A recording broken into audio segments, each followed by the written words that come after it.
السلام عليكم ورحمة الله وبركاته. كل وعنا ونعسل ملك استدنوك جوتان ومركلي برنامجنا عافمادك. موضوعنا ayaa waxa uu ku saabsan yahay waxa loo yaqaan back pain-ka ama dhabar xanuunka. Marka laga hadlayo back pain ama dhabar xanuun inta badan waxa uu keenaa in qofku marka aanu si wacan u gudan karin shaqadiisa taas oo marka keenaysa in qofku marka uu shaqada ka maqnaado. Waxa kale oo dhacda in mararka qaarkood qofku uu raadsado daryeel caafimaad si marka looga dabiibo ama looga daweeyo dhabar xanuunka haya. marka laga hadlayo dhabar xanuunka inta badan waxa keena dhaawac soo gaaray isla markaana kaas oo ku yimaada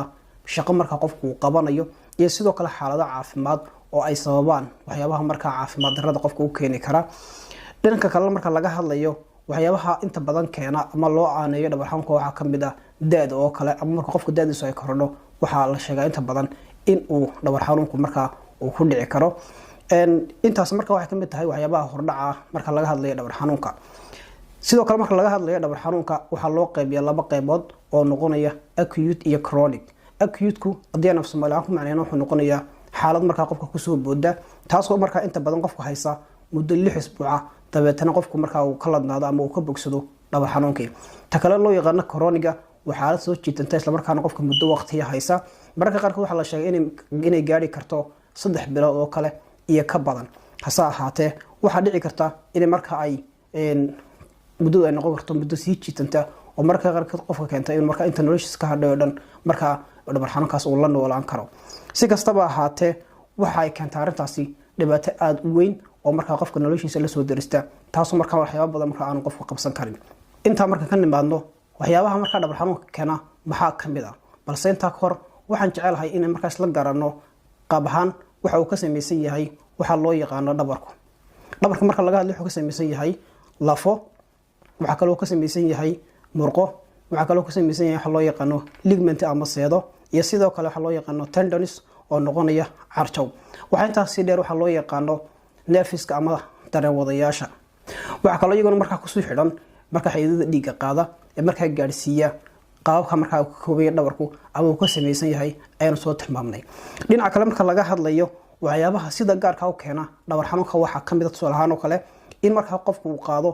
waxyaabaha qaarkood taasna ay keento in marka uu muruqi uu aad u kala baxo ama marka ay seedi marka ay aad u kala baxdo. waxyaabaha gaarka la tilmaamo waxa kamid waxa loo yaqaan luqadda qalad strain. strain inta badan wuxuu ku yimaada ama uu ku dhaca ligamentiska carjawda iyo sidoo kale muscleska muruqyada.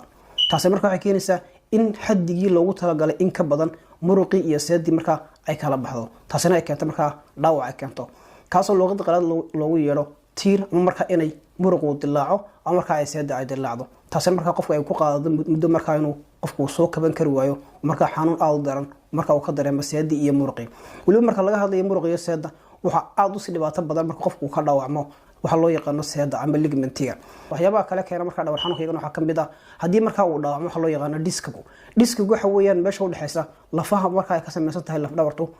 structure yar ama qaabka yar u dhaxay ayaa loo yaqaan disk. kaas kala duwan dhaawac soo gaarin waxay keentaa waxa loo yaqaano dhabar xanuunka. waxyaabo marka keeni kara in qof marka uu dhabar xanuun dareemo waxa kamid ah tusaalahaan kale hadii marka uu qofku qaado wax culus u qaado isla markaana uu qaado marka si aan wanaagsaneyn oo taas waxay keeni kartaa maxay in marka uu dhaawac soo gaaro seedi iyo muruqyo kale. waxyaabaha ugu badan marka dhabar xanuunka keena waliba dadka Soomaalida waayidii dambe aad ugu sii badanayay. waxa kale oo kamid ah tusaalahaan kale haduu qofku qaado wax aad u culus ama marka culayskiisu aad u badan yahay taasna marka waxa kamid tahay waxyaabaha marka keeni kara dhabar xanuun. waxyaabaha kale marka dadku ay sahashadaan ama marka ay fududsadaan waxa kamid ah dhaqaaqa marka qofku uu sameeyo iyo qaabka marka qofku uu taagan yahayna waxay qayb ka tahay marka dhabar xanuunka. hadii marka qofku dhaqaaqiisu aan wanaagsaneyn ama qofku tusaalahaan kale uu kaco si dhaqso ah ama marka uu istaago ama marka uu taagan yahay si aan wanaagsaneyn marka waxay keeni kartaa in qofku marka dhabar xanuunku marka uu ku soo degdego oo marka qofku uu ka cawdo dhabar xanuunka waxa loo yaqaan ama back pain. waxyaabaha kale keena waxa kamid ah dhabar xanuunka kansarka ku dhaca qaybta loo yaqaan Spain ama qaybta ugu dambaysa laf dhabarta ee marka dhuuban wana meesha ugu badan ee marka dadku inta badan ay dhabar xanuunka ay ka sheegtaan taas oo marka ah lafa yar yar oo badan oo isu tagay inta badan waxa la sheegay inay yihiin laba lafood. waxyaabaha kale keeni kara waxa kamid ah infectionska kale sida tusaalahaan oo kale pelvic inflammatory disease. waxa kale oo kamid ah ku dhaca kaliyaha waxa kale oo kamid ah infection ku dhaca kaada haysta oo dadka inta badan ka cawda kaliya xanuunka waxa ka cawdaan marka uu dhabarka aad u xanuunayo. waxyaabaha kale aad ku soo gabagabina keeni kara dhabar xanuunka ama sababi kara waxa kamid ah qofka oo marka aan si qumaati ama sida ugu haboon ee saxda marka aanu seexan ama marka qofka hurdadii ay markaa ay ka xumaato iyaduna waxa kamid tahay waxyaabaha keeni kara dhabar xanuun.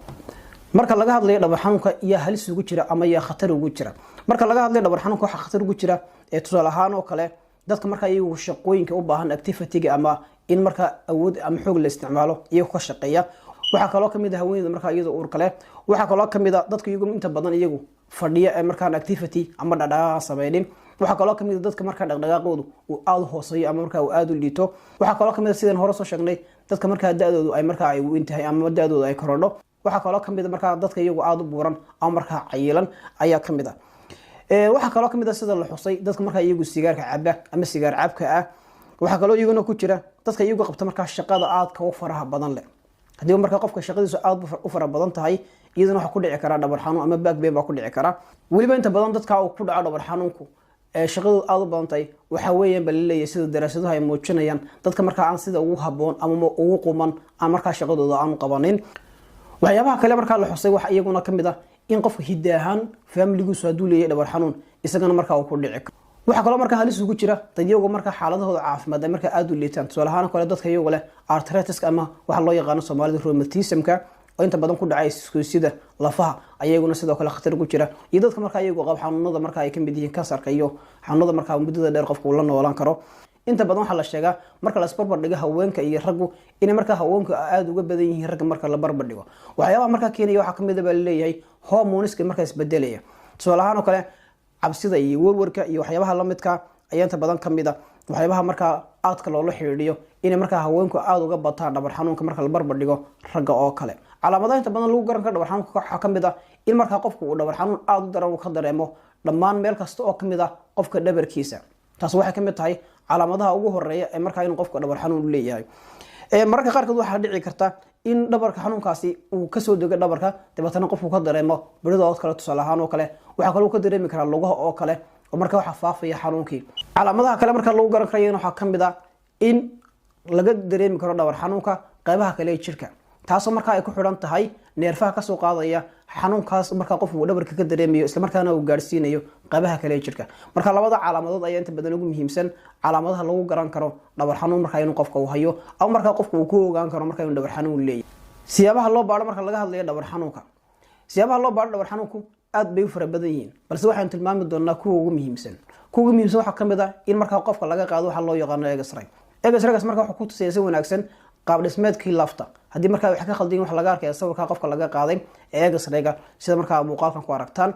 waxyaabaha kale lagu weegi karo ama qofka lagu baari karo waxa kamid ah in qofka laga qaado wax loo yaqaan MRI-gi ama CT scan-ki. CT scan-ki iyo MRI-gu inta badan waxa ku tusaya hadii dhibaato ka jirto waxa loo yaqaan diskiga u dhaxeeya lafaha yar marka ka samaysan tahay laf dhawarto. waxa kale inta badan ku tusaya hadii marka uu dhaawac ka jiro waxa loo yaqaan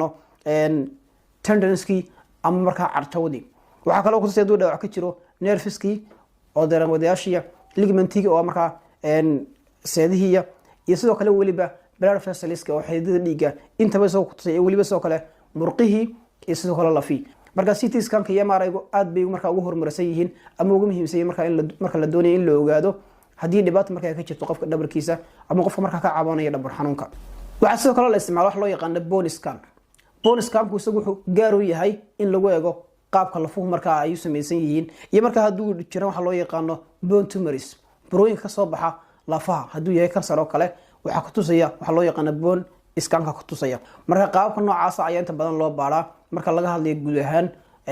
hadii marka qofku ka cabanayo dhabar xanuun oo kale. laga hadlayo siyaabaha loo daweeyo dhabar xanuunka waxa kamid ah in marka qofka la siiyo nasasho, taasoo marka xal u noqon karta dhabar xanuunka qofku uu dareemayo marka inuu ka reesto ama uu ka ladnaado. balse sidoo kale waxa muhiim ah ama laga maarmaan ah in qofka marka la siiyo dawooyin si marka calaamadaha dhabar xanuunka qofku uu dareemayo meesha looga saaro. siyaabaha marka qofka loo daweeyo waxa kamid ah in qofka marka uu guriga isku daweeyo isagoo isticmaalaya waxyaabaha loo yaqaan hot compress oo ah waxyaabo marka qofku uu adeegsanayo heat ama kulayl kulkaas marka uu saarayo marka meesha xanuunka uu ka dareemayo sida marka muuqaalka idin ka muuqata. waxa kale oo kamid ah qofku marka inuu adeegsado wax loo yaqaan ice bag. ice bag-gaas marka uu ku jiro barafkaas marka la saarayo meesha marka qofku uu ka dareemayo xanuunka, taas marka hoos u dhigaysa xanuunka marka qofku uu dareemayo.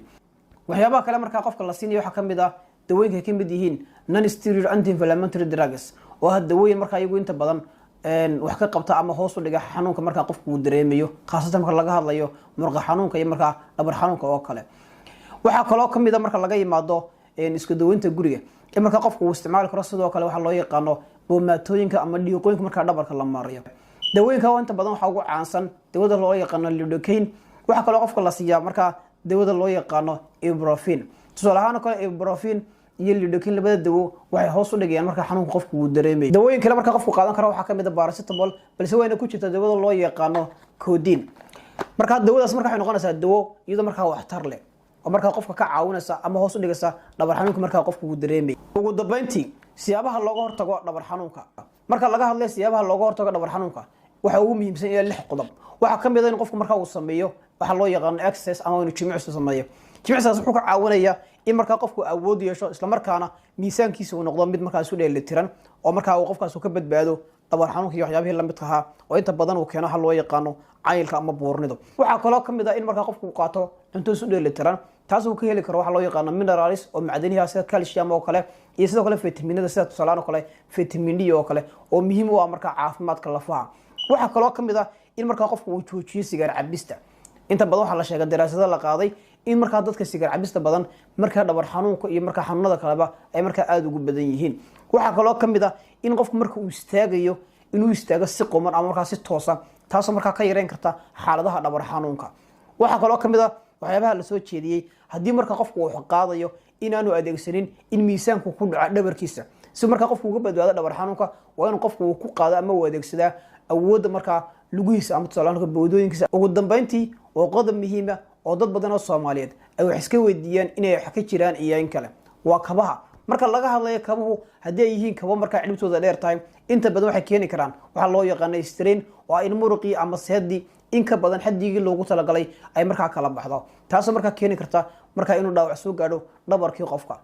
tal waxa lagu soo jeedinayaa inuu qofku qaato kabo marka ogodooda ay siman tahay waxa loo yaqaano flat taasoo marka hoos u dhigi karta waxa loo yaqaano strainka taasoo marka hoos u dhigi karta dhaawac soo gaari kara muruqa ama seeda si marka qofku uga badbaado ama uga bad qabo waxa loo yaqaano dhabar xanuunka